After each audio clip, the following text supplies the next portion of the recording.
You're going on some sort of journey, and it feels very much so like a homecoming. That's what I keep hearing, a homecoming. So let's see, I don't know if you have travel planned within the next couple of months. Maybe you're just returning from a trip, or you're not even considering travel. Like nothing is set in stone, but you know that you want to travel.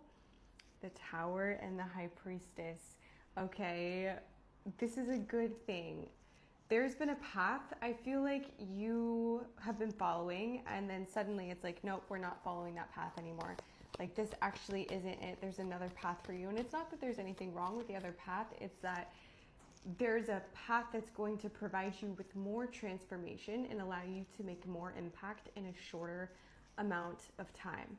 The Seven of Swords is here. So I feel like you were on a trajectory where you were playing small and not betting fully on yourself. Maybe there were situations that you were involved in where the truth just wasn't laid out really clearly, like a lack of understanding of what particular expectations were.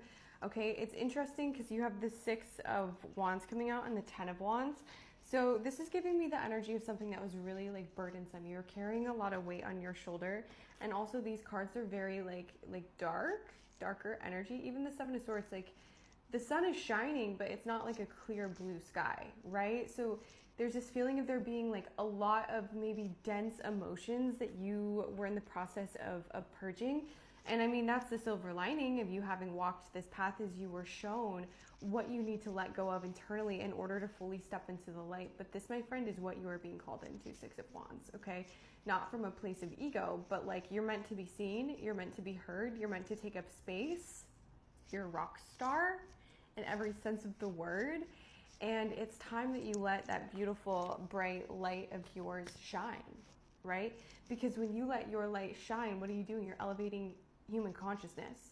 Again, it's not about ego. It's about, I'm going to stand in my power and stand in my greatness and give other people permission to do the same thing. King of Swords is here. And I think the coolest part about this is how intellectually advanced you are. So even if you're in a position where, I mean, like for instance, if you were a musician, whatever your like creative project is or your creative work, you infuse knowledge, intellect, wisdom into everything that you're doing. So please don't underestimate yourself or think that you're not making impact just because you're like following a passion project or doing something that brings you joy. No, if you are doing something that brings you joy, you're uplifting human consciousness. You're uplifting the collective frequency of humanity, and that is why we're here. So your homework today is to acknowledge when the voice of limitation arises and choose to move forward anyways.